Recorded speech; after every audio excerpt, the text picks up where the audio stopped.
Okay, Lucy. So we've got you here for International Women's Day. Mm. We'll get into that later.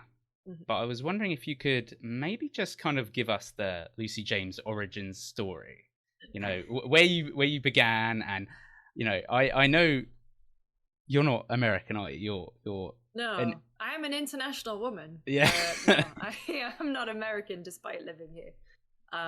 Yeah, so I'm from originally from the northeast of England. I moved to London to specifically work in the video games industry because I did my degree and I wasn't really happy with it, and I realized that the only thing that really sparked any joy for me was video games, and I was kind of desperate to get into that field. And I'd done like bits and pieces of writing and bits and pieces of hosting and podcasting, and I got an internship at GameSpot back in 2012, so 10 years ago. That's terrifying.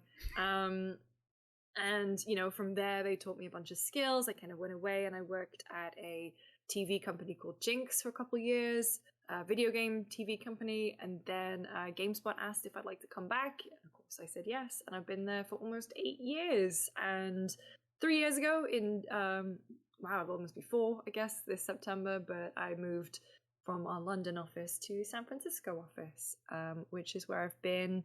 And I do everything, write, host, produce. I'm head of the features team on the video side. I stream in my off time, and write a bunch of stuff. I do. It's really good. It gives me the creativity to just kind of play around in all sort of parts of video game media. And yeah, I can't believe I've been in the industry for over 10 years at this point. No, I was going to say I think it was Mm. about 10 years ago that I started seeing you crop up in videos, Mm. and I Yeah. think you must have been working for GameSpot UK at that point, or Yeah, I would working have over been here. an I would have been an intern, and that's when I first did video stuff. I think the first thing I ever did was Danny O'Dwyer had Bluffers. Well, it was Bluffers Guide. They had to rename it, but it's Escape from Mount Stupid. And I was in a couple of those, and then I did some voiceover for some features. The second day of my internship, I got to go to a preview event and play Mass Effect 3. So I did a feature about that. And yeah, and then I started realizing that, hey, I did my own pivot to video. And I decided to, get a capture device. And I practiced hosting, and I ended up doing some hosting for a YouTube channel that my friends had set up. And then eventually Jinx and I crossed paths at an event, and I got the job there. And that was a great one because I didn't have that much on-camera experience, but I got started by doing news, and it's very formulaic in a way. But I had a great producer, Simon, who would go, "Oh, you're standing weird, or your face is doing a weird thing," and it's like stuff that you wouldn't know unless you had someone telling you. And so he kind of helped break a lot of my bad habits early on, and then I took over the Blurb, the sort of flagship show of the channel, and then from there I just kept going, and ended up at GameSpot. But how do you get into video? This is something that Mm, questions me. I mean, I'm a writer, so Damiano's a mm, writer. I mean, you just build a portfolio of your mm. writing ability. A video, is it different for video? Do you need a portfolio? And how did you said you hated what you studied at university? Mm. Like, what did you study, and how did you end up doing video? So I studied psychology, and I mean, hate is a strong word. I think I really enjoyed the subject matter, but the degree that I took at Leeds, and Leeds is a great city, and I met a lot of lifelong friends there. I was literally texting one of my best friends, Ellie, just before I came on Discord to talk to you two.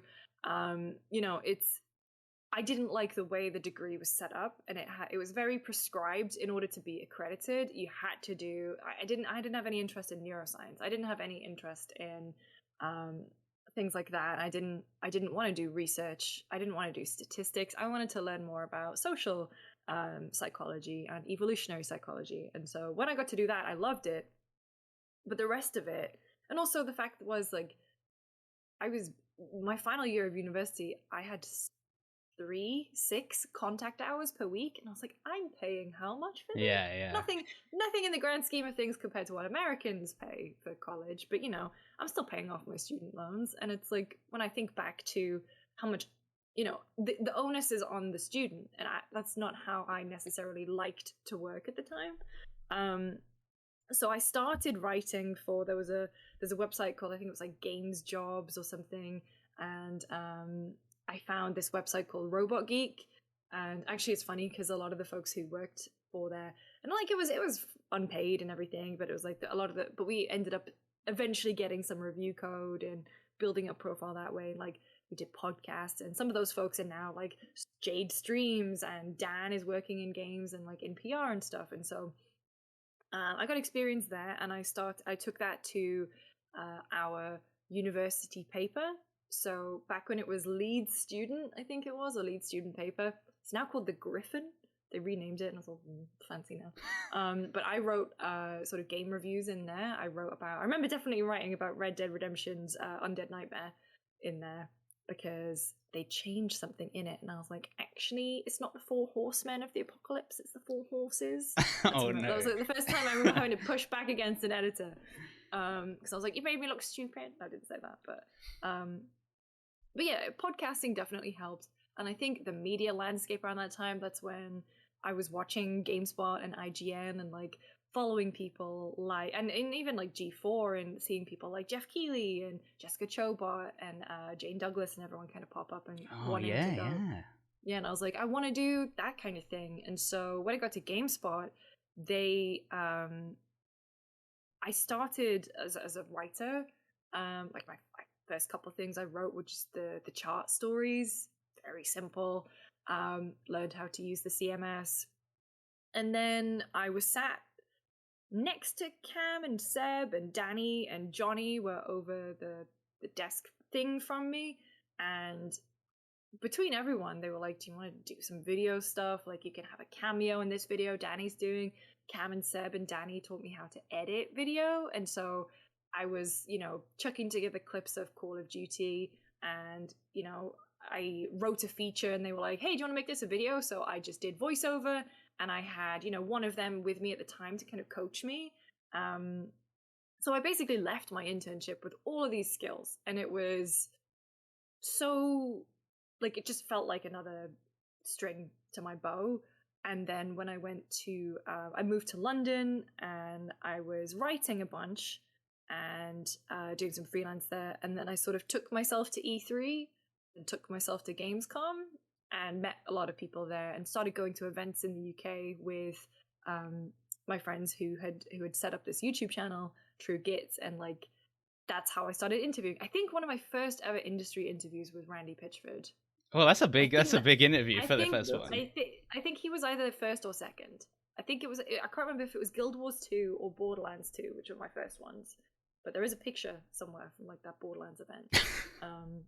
And then from there, being at Jinx, it was just, doing more and more and more. And by the time I left there and started at GameSpot, like I had all the hosting stuff down, and GameSpot taught me, more complicated video edits and project management. And that's kind of where my path led me to senior producer. Like, I'm still kind of the main host, but also I delegate and like help our plan our content calendar for features and shows, and work with I manage 4 people, so it's grown in that way.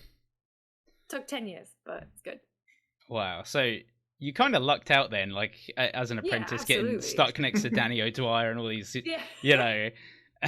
successful people now. But wow, that's actually really fascinating. Yeah.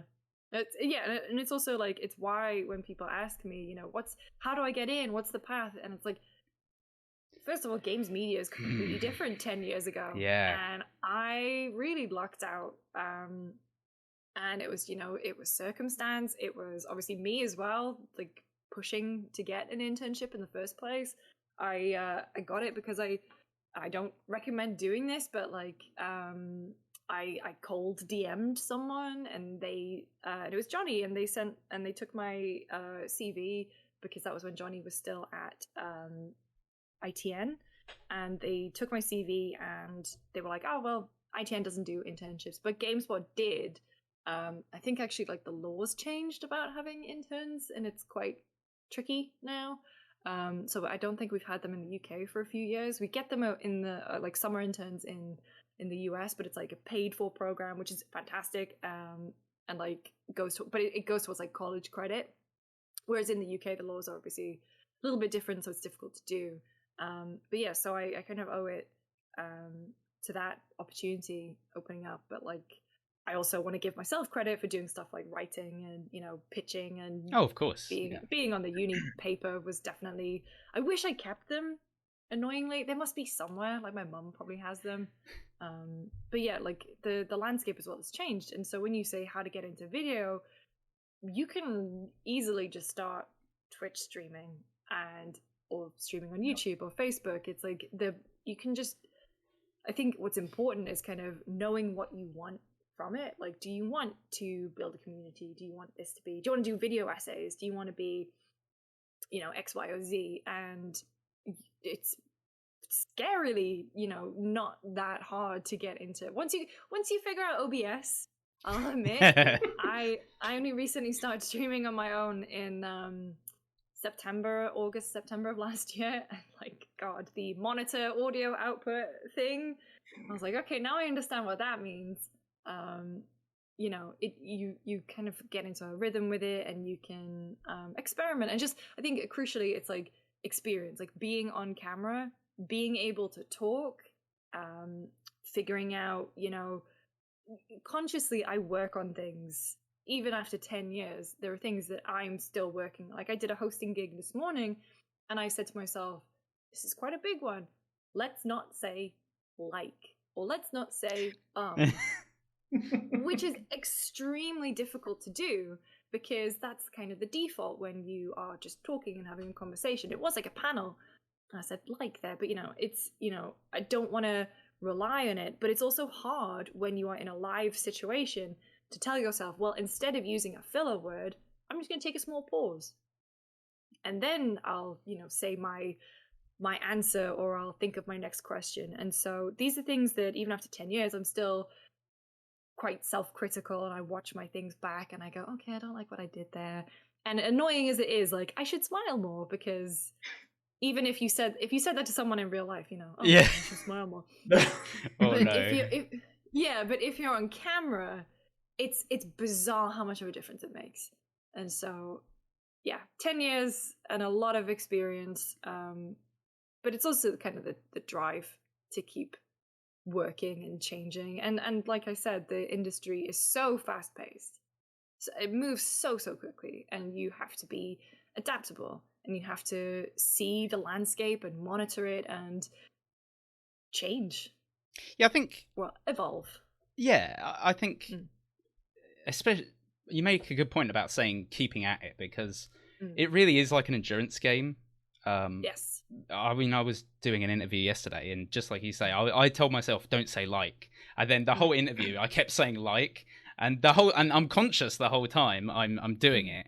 But I mean, the only way is to just keep doing it and try and get better. I mean, everyone's kind of human at the end of the day. Yeah. Yep. But I think you touched on like the landscape changing, and that's a really interesting topic, and I think that's something Damiano was gonna talk about. Yeah, because I mean, I've only started working in the industry recently. Let's say before that, I was doing something completely different, and but I've always played games, so I've seen a bit how the landscape changed. And for example, if you go back, I wasn't playing that much in the 80s because I'm not that old, strangely. But yeah, in the 80s, there were, for example, a lot of girls that play video games, even older women, and was completely normal. It was, you know, accepted and everything. And in the 90s, this started to change a bit, and gaming got a little bit of the frat bro culture a bit, but it wasn't that terrible, honestly. Maybe it was, you know, a bit bad sometimes, not that bad.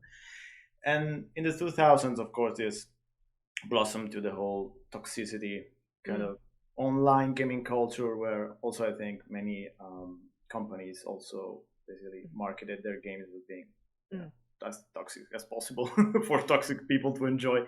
And what do you think? Have you seen a change, of course, in the gaming industry in the past 10 years since you've started actually working in it, about the culture as well? What changes I think you raise a great point about the 90s, because I think, you know, now we're looking sort of back on the 90s and the 2000s, and, you know, we were alive during then, and so you're growing up during then, you don't really recognize that, yeah, the culture did change. It was all in the UK, for example, lads mags and page 3 models, and look at the way that Lara Croft was marketed, with like FHM covers, and it was very clearly pandering to a specific kind of audience.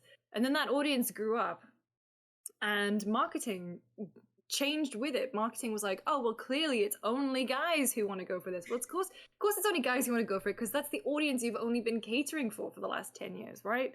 And so, you know, the noughties kind of continued that trend, but also with the rise of the internet, I think, you know, in the last 10 years or so, there's been a really great shift in more women, and you know, this is another pitfall, because it's not just women, it's the LGBTQ plus community, it's underrepresented groups, it's everyone has kind of been lobbied together. Not that everyone's experience is the same, but it's like you kind of grow up and you're told that games aren't for you, but then there's been this real shift where developers and a lot of people have come up, and, you know, through media, through streaming, and like these personalities come up and say, no, gaming is for you. And so now we're getting this great sea change, this big shift where companies are actively, you know, I remember the drama of Ellie from The Last of Us being on the front cover of Elizabeth from BioShock Infinite, and that was 2013. Whereas now you have PlayStation 4 and PlayStation 5 icon Aloy, and like there is no, I mean, God, there was a depressing like, oh, she's got a beard. It's like, okay, well, oh yeah, tell me you've never been up close to a you know, woman's exactly face. right. That was my you've never thought. been up close to a woman's face. But you know, so there's this push, and it has to come from all angles. And if you know the gender split, it's not like, oh, it's 90% dudes play games. No, it's like 50-50. And the thing is that there's been this explosion of like different areas of games bubbling up, and like the rise of cozy games. And I want to give a shout out to Wholesome Games here for their work putting together the Wholesome Games Direct and creating and cultivating safe communities where people who do enjoy games but never felt accepted anywhere else can come together and talk about them and experience them.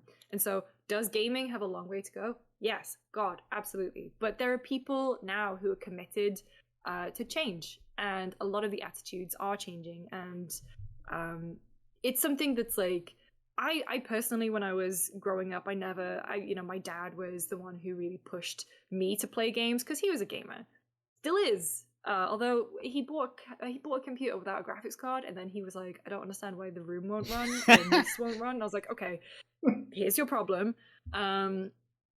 But you know, he and I would play games together when I was a kid, and my sister and I would play, and so it felt normal to me. And I had like male friends growing up, and you know, we would just play games together. It was completely fine. And it wasn't really until the internet where I was like, oh God, okay, there's this whole other audience of people who kind of go, no, games aren't for you. But I think by that point I was working in it, and it was just kind of like, well, I'm already here, screw you, I don't care. And so the important thing that I kind of sometimes have weird feelings about women in game stuff, because I think they're so important. And like I said, cultivating safe spaces and encouraging women and folks from underrepresented groups to get involved in gaming, I think they're incredibly important. But there's also, they can feel like you're attempting to silo. And there has been stuff in the past where there have been like women in gaming awards and then men have won. And it's like, I think, was it esports caster of the year or something a couple of years ago? I remember Alicia Judge wrote it up and she got it on the BBC. I was so proud of her for that. Because it's just like, what the hell are you doing?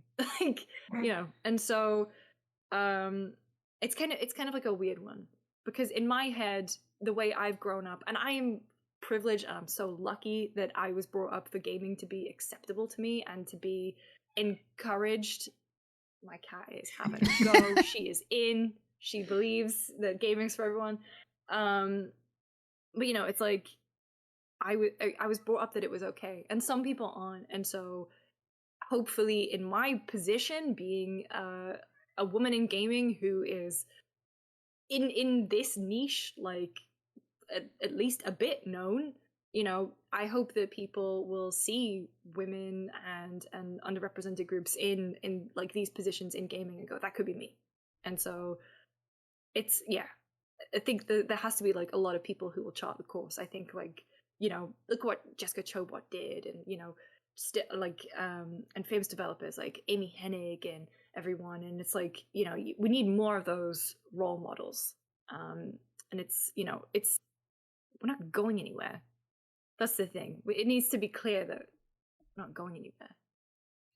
I think it's my soapbox moment. Yeah, and you made so many good points, but it's such a like layered issue, because obviously, you know, we have you on, we're focusing on women for International Women's Day, but it kind of, everything we say basically applies to any marginalized group as well, which is kind of why this is such a difficult topic all the time, because, you know,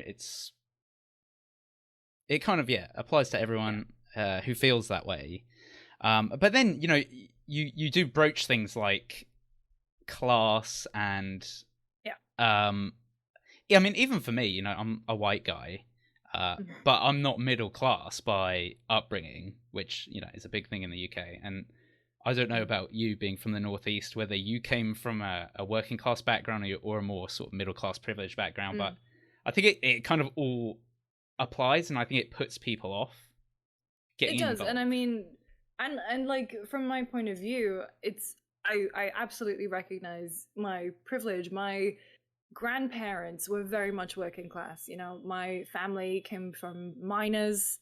My grandfather was in the army and then worked as a kind of blue collar worker in a chemical plant. And you know, my grandmother was a cleaner, and my granddad, you know, had this whole host of jobs, and you know, my great uncle was a milkman, and you know, and so it's like that was that generation, and they worked so hard. And then the generation of my parents was very much middle class, and I was very fortunate enough to go to a good school and be able to go to university, and I had a job over the summer, but it was like, when I told my parents, I was like, that I was looking to get into gaming or whatever, they supported me, not completely financially. Like, I had my, you know, I had the ability to get a loan, and I had the ability to pay it back, but I also had the comfort of knowing that if it all went tits up, my parents would be like, yeah, you can come back here and we can figure it out. Like, I had that.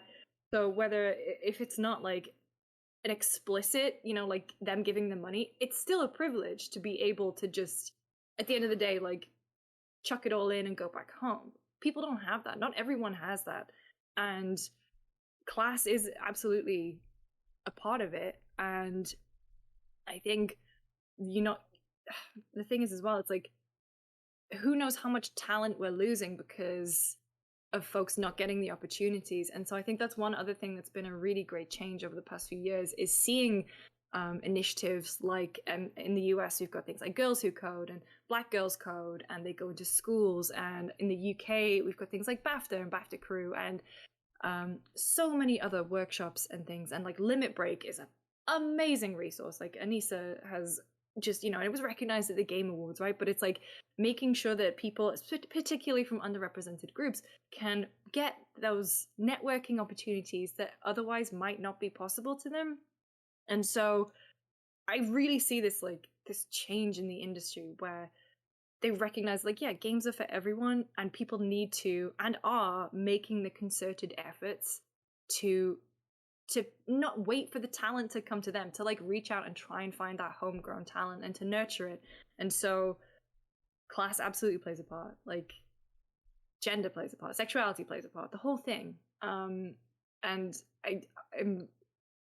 I'm optimistic about the future. Like, I am. I think people aren't going down without a fight, and they are working for change. And I think, yeah, there's going to be resistance. Yeah, it's going to take time. But the fact is that people are banding together to do it is something that's really special, and we need to continue to do so. And do you think over your sort of time in the industry, things in that respect have gotten better or worse? Because sort of it's about knowing the opportunities are there, right? And not just kind of psyching yourself out before you even try. It's about like telling people, no, you can do this. You know, don't think this is for someone else. I mean, I read all the magazines back in the day, PC Gamer and everything in the 90s. You know, we're talking like Gary Whitta type time. And it wasn't until a lot later that I even had the idea like, oh, I could do that. That's something I could do. Have you seen that kind of change? Like more people think, like, understand I can do this. And I mean, how did you have that thought to begin with, or was it just something you kind of doggedly pursued from the off?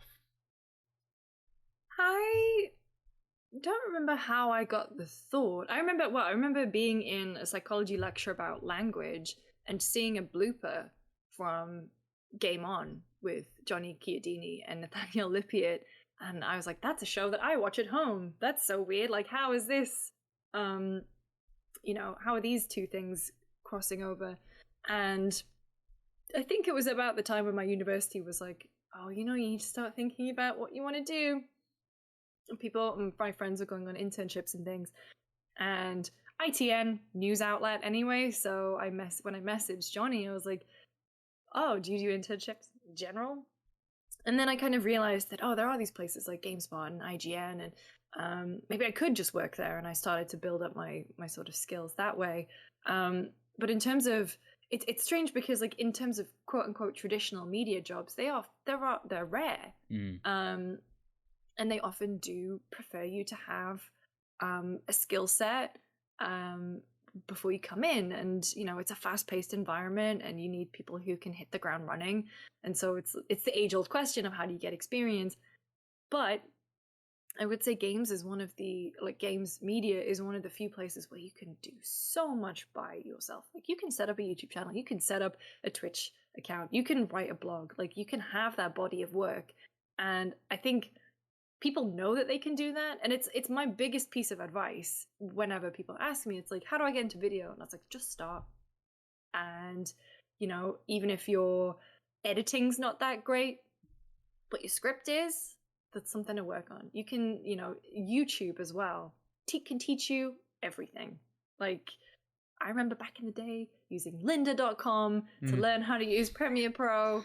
But now it's like any question I have about Premiere, I Google it and I immediately get an easy to follow YouTube thing. And if you can't afford Premiere because it's expensive, you can use DaVinci, which is free, and it's basically the same.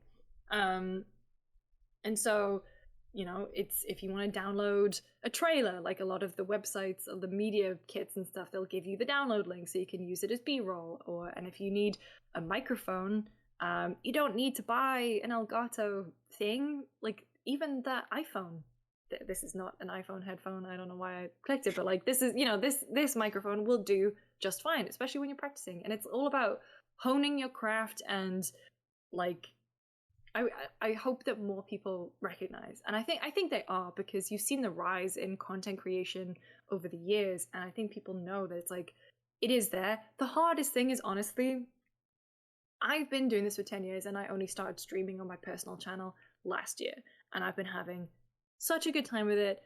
The folks who come and watch like are just the best, and everyone's so supportive. They've watched me struggle through Metal Gear Solid, which is a hard game to come back to if you've never played it. The original. Yes. Yeah. I never played it, and so I'm not familiar with its intricacies and its quirks. And so playing it, 20 years after, and like they were so kind about it, and everyone was like just really supportive. But do you know how long it took me to build myself up to streaming by myself? Months. I'd wanted to do it. I thought it would be a really fun thing to do during the pandemic, and I psyched myself out of it so many times. Similarly, I used to do that when like running my own blog and whatever. I was like, I'm just gonna psych myself out of it. What if no one reads it? What if no one does? The thing is, it's like someone always will.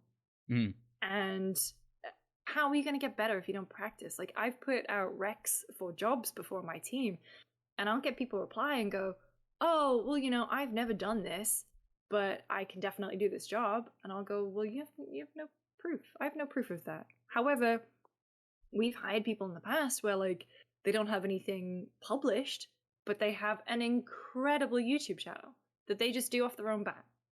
And it's that kind of, and I think it's a really important thing in games media, just the gaming space in general, is to be that self-starter, to push yourself, not to the point of like burnout or anything like that, but you have to have that enthusiasm because it's competitive, and it kind of, you have to know that you're ready for it and you're able to deal with it. And but God, yeah, you also need a portfolio.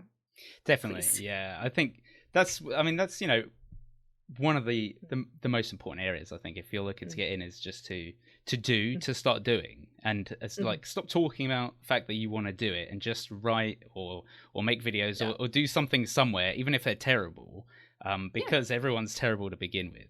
And it kind of, if you ever see like these sort of Twitter threads for job postings, and you see all these comments of people, oh, I'd love to do this, and it's from like a meme account and stuff, and you just think, please, if you don't take yourself seriously, no one else is going to take you seriously. Exactly. And it's like it's tough because those people will be enthusiastic and stuff, but when you're hiring for like an actual full-time role at a company, it's like it's got to be a rigorous process to make sure they're the right fit. And like you can't have someone coming in on the first day going, "Ooh, I don't know, I don't actually know how to video edit." Yeah. Admittedly, I got my job, but I didn't know Photoshop. But that was because I didn't have to make thumbnails ever at Jinx, and then but I picked it up very quickly because it's basically just easy to make a thumbnail. But also, in terms of like things to use, Canva and DaVinci Resolve, both free options. And so it's like, if you have the ability to just like, if you want to get into video, you can use your phone camera, use Google Drive to send yourself the video link. There's so many ways, and I hope people realize that like if they do just like a little bit of digging, there's ways they could do it. They don't need to invest in, because I'm terrible for this. Like I will think I am gonna get a hobby and I'm gonna buy all the stuff, and then I'm not gonna do it. Yeah. Don't do that. I would say like make sure video editing, for example, is something that you enjoy, or make sure video hosting is something you enjoy, and so like film yourself on your phone or on your laptop camera, edit using a free software, and just don't hit up the Elgato store and buy everything before you know that's something that you want to do. But I think we haven't mentioned one big issue in getting into content creation, which I think is self-doubt, which is quite a big obstacle, I think, for many people, which is I don't think it even has to do with knowing how to use the right tools, or even having the right connections in the industry, or getting 10 visits on your blog or 1 million visits, because even people with 1 million visits on their blog per day get that sense of self-doubt. So did it ever happen to you, and if so, how did you fight back? That's it. I mean, that's a great point. And I think folks from I think truly, if you are creative, you will probably never be fully satisfied with your own work. I think that's just the nature of the beast. I think what's really important is, and if ever I've suffered with self-doubt, and like I absolutely have, there's times I've put a script through and I've not been pleased with it, or I've done a shoot and I've gone, I don't think that was good. It's important to surround yourself with people who are going to give you actionable feedback. And this is something that's like, I think being creative, but also being able to be creative in a space where you can put it out. And so whether it's like, one of the things that I really enjoy about my job is that we have the GameSpot Discord server, and it's closed. You have to ask to be let in, so that kind of like weeds out the troublemakers, because they're like, oh, that's effort. But so the people who are in there want to be in there. And we have a channel where it's like self-promo, and people will do things where they're like, oh, I did this podcast episode, and folks from the community will listen and be like, I really like this. They'll post Twitch streams in there, and it's like, oh, I'll watch.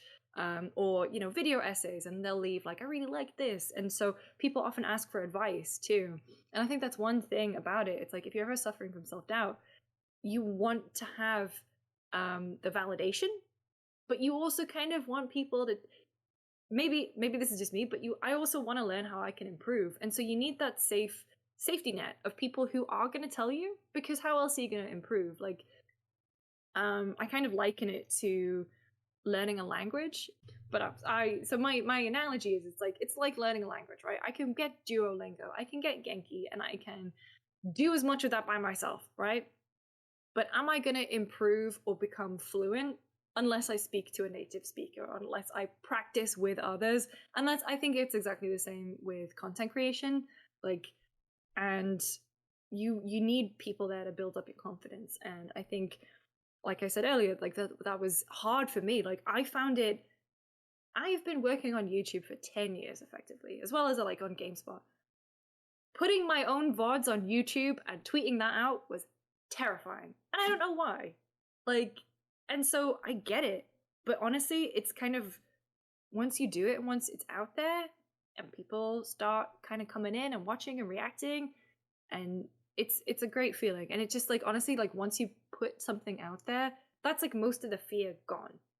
Like, you just need to get over that little voice inside your brain that says you can't do it, because you can. I think if anything you take from this chat is that you can do it. Yeah, and I also completely agree with you on the constructive feedback, because it's easy to get a lot of, I mean, okay, not really easy, but it's normal to get a lot of positive feedback. People saying, "Oh, that's very good. Yes, you're good." But all of that, yes, of course, builds up your confidence. Yeah, makes you feel good. It's like that little shot of happiness, but doesn't really improve your content creation in the end, because they're just people telling you that what you're doing is good, what you're doing is perfect, you're great, you look great, you're good. And I think it's the constructive feedback that gives you that extra shot of trying to improve yourself, which is something that, I mean, you should always struggle to do. Yeah, I think it's really important, especially if you don't immediately have that community. And as hard as it might be, watch yourself back, take notes on your performance, take notes on what you're doing. I used to do a really awful thing where like my anxiety would mean that I would like clench my neck. And I started watching myself back and I was like, oh my God, that's awful. Oh my God, I need to stop doing that immediately. And you won't get that until you watch it back. You probably won't notice how many times you say or like, or if you have other filler words. And they're not the end of the world at all. But the one way that I approach my content creation, and it's how I kind of encourage other folks on the GameSpot team, is like, just change one thing per video. Like, because if you think in your head, I have to do this, and this to change it and get better, no, you won't do it, because you'll be too much in your head to actually focus on what you're doing. Your conversation, if you're streaming, you'll be too trying to figure out, oh my God, am I in the chat enough? Am I talking over too many cutscenes? Or is my, my pip in the right place? Just pick one thing. And it's how I approached my starting streaming. It's how I approach things at work. It's how, when we onboard new producers, it's like, I really enjoyed this part of the video. Here's a thing that I'd like for us to work on next time. And also, because you can leverage and you can kind of compare things, and you also get the validation of, not only have you released another piece of content, you can chart your own improvement, and you can feel nice about yourself and kind of go, like, this was my first video, look what I was doing, and look at what I'm doing now. And it is that self-drive, it's that motivation, it is getting over that self-doubt, it is getting past yourself in your head. And it's important to do. And it, once you get over it, you just get used to seeing your own face. I'm so used to editing my own face now. It got to the point where, I'll just edit and I'll deliberately try and stop and get the worst stopping frame I can. It's like, oh, you again. You can have fun with it. It doesn't have to be completely mortifying. Well, I along those lines, I've become, I don't know if this is true for you or if something is actually wrong with me, but I've become something of a narcissist now. Like, I used to hate hearing my own voice, and then I started editing these podcasts back, and it just took hours, and now I just don't care anymore, and I actually look forward to it. And I just think, how strange is it that you look forward to listening to yourself talk to someone else? No, but honestly, it's that weird thing, because isn't there that sort of aversion humans have, because you hear your own voice back through, you know, your skull, and so when you hear it back through a recording, it sounds different. You're like, oh my god, is that what I actually sound like? But then, you know, as you said, over time you get I guess numbed to it, you get used to it, and you're like, yeah, that is what I sound like. Okay, I recognize it, it's fine. And it is just that exposure. It's like exposure therapy for yourself on yourself. But yeah, no, I totally get it. I do the same with podcasts. I sometimes listen back to stuff that we do. We do stuff with Giant Bomb, and I'm like, oh, that is a good show. I like doing that. I honestly, I still haven't gotten over my voice. I've done like podcast for a year, and still I don't look forward to hearing myself talk back and say, oh god, that Italian accented asshole again. You'll get there. You'll get there. I hope so. So I mean, yeah, we've talked about sort of how to get into games and that, but I mean, let's talk about women specifically. If there's women out there who might be put off by a lot of what's going on, a lot of, I mean, it's just hard to be a woman in the world in general, like online. Do you have any advice for women who want to get into any kind of, games industry role, games media role, but might think, I can't take, what people are going to say to me or just anything like that? Yeah. And I think, this advice goes to marginalized groups in general, not just women, but I know obviously it is International Women's Day, but I just want to say that this advice goes out to everyone. I think it's extremely important to find people like-minded and, other women, other marginalized groups. And because I'm not saying this because you get like the Whisper Network, I'm not saying that. It's just because you find that supportive group who completely understand. Like, I am in a number of Discords and, kind of group threads with other people in the industry, and it's like, there's a uniqueness to this industry where, I was hanging out with people the other day who aren't as online, and that's difficult because my entire life is online. But they don't necessarily understand the kind of things that can happen, the things like doxing or being attacked just for having an innocuous opinion, for example. But I think when you connect with other people who do understand, I think that's incredibly important. Things like Limit Break are fantastic. Like, they put you in a giant Slack, and there are networking things like women in games groups. There are many of those. Many groups are put together, and they're not hard to kind of search for.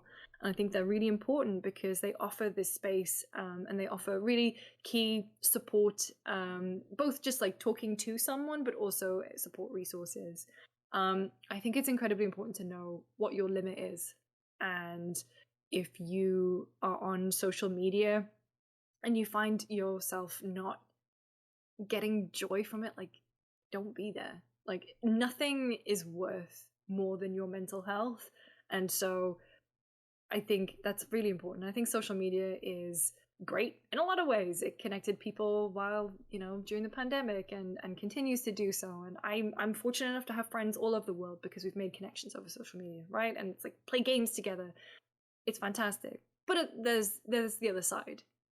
And, set up filters, set up, make your account private, only let in people that you want to talk to, or you want to see your content, protect yourself. I think that's something, or at least like know your limits and stick to your guns. I think what's also really important is to know that you can do it. Like, don't be put off because you think it's still a boys' club. Many companies now in particular have active diversity and inclusion groups. Their hiring practices are much improved. Like, they're desperate to get more women and more marginalized groups in, because at the same time, and it kind of boils down to, if you're just making games and content for this one group, you're never going to grow. And like, you have this whole untapped market, but if you're not speaking to them authentically, if you're not seeing their footprint on the finished product, it's like, it's never going to appeal to them. And so my big message is, it's like, you can do it. please don't be put off. Please try and find that support. And it's like, honestly, I don't know what I would do if I wasn't in games. Like, I've been there through the good times, I've seen the bad times. And honestly, like, I completely understand people who burn out and are exhausted by it. And I don't want that to happen to anyone. Like, it shouldn't happen to anyone. At the end of the day, just video games. And there are, you know, there's more of an eye on gaming, especially as it gets bigger and bigger. But that doesn't mean that you ever have to sacrifice your mental health and happiness to be a part of it. So I guess, yeah, know that you can be in it, but also it doesn't have to be what you've been told it is. But also, like, if shit does go down, there are people there who are going to listen and who will help. At least that's from my experience, and I really hope it's the same for everyone. Yeah, I think, as you say, things have changed. Like, I think they've gotten better and worse. Like, there's a lot more stories breaking these days about, you know, people, Blizzard, basically. Yeah, all right, we'll go there. And you know, how they treat people, Ubisoft, and you know, women in particular. But I mean, obviously, I'm keen to get your opinion. But as a sort of male in the industry, I will say that sort of thing is not everywhere. You know, it's not like where, you know, there are places like my editor's a woman. She's fantastic.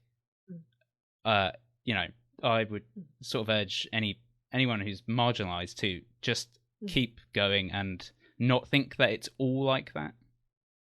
Yeah, I mean, especially, and it's heartbreaking because you don't want to put the onus on people. Like, you don't want to put the responsibility of, like, oh, you have to keep going because you have to make a change and stuff. If you have the energy and the drive to do that, and you know it's going to be a hard road, like, all power to you. I'm just very, like, I just want people to be kind of protected. Like, part of this comes from working on the Very Online show. Like, I helped write a show about internet culture, and spoilers for this week's episode, I guess, but like, I'm writing it right now, and it's basically called How to Log Off Completely, because and I don't even want to get into like the drama and the cancellations and all that kind of stuff. It's just that social media can be an extremely exhausting place. But when it comes to the workplace, yeah, it's important to talk to your colleagues. Like, seriously important to talk to your colleagues and never suffer alone. And I'm so saddened by the stuff that's come out of Activision Blizzard, as well as with Ubisoft. And like, I think Activision Blizzard, obviously that's the one that's closer to mind because it came out so recently, and the reports, like, boy, those hits just keep on coming. But I think, you know, I really hope for a better future, and I hope that the big boys clubs of game development studios are something of the past. Like, it's a shift. It's still a lot of work needs to be done, and I hope it gets there very, very soon, because no one deserves to be harassed and bullied simply for doing their job just because they're a woman, or of their sexuality, or their race, or their gender. Like, it's, yeah, I don't understand it. Like, I don't understand. Like, you're not a child anymore. Like, this isn't, you know, it's this ingrained hatred. And I don't know, seeing all the stuff, just yeah, the internet is an exhausting place, and you can tell that I consider logging off completely quite a lot. Okay, I mean, that sounds ominous, but okay. I have too much of an addiction to my phone. But no, it's just, yeah, it can be so exhausting, and that's why, you know, when you ask me like what can women and folks do, I was like, make sure you take care of yourself. Put yourself first. Agreed. All right. So, Lucy, where can people find you if you know, they want to check out all your stuff? What do you do? Where can they go watch it? Oh god, I do a lot. So I stream twitch.tv/LucyJamesGames. I'm on Twitter, Instagram, LucyJamesGames. Obviously over at GameSpot, the main show that I work on there is History of. So I kind of do these big in-depth pieces about the history of your favorite game franchises. I'm also posting podcast stuff over there too. I also do a bunch of stuff on Giant Bomb, so you can see me on the Very Online Show talking about internet culture. And Tam, Jeff, and Super Eye Patch Wolf and I have a new podcast called Jeff's Bizarre Adventure, where we're taking Jeff Bacalaw through his first ever anime, and we kicked off with JoJo's Bizarre Adventure. Oh no. So like, what a way to start, and he loves it, so we're having an absolute blast. It's probably one of my favorite things I've ever worked on, and so I'm kind of all over the place emotionally and work. No, I'm all over the place. I do a lot of stuff. I tweet it out if ever I do, so that's where I am. I should get like a website. Just like point to that. Like, off you go. That would be a good idea. Yeah.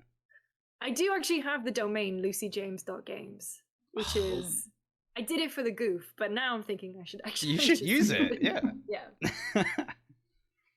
All right. Well, thanks for joining us today. Thank you. Thank you so much for having me. This was a really fun chat. I just can't get enough. I just can't get enough. The things you do to me and everything you say. I just can't get enough. I just can't get enough.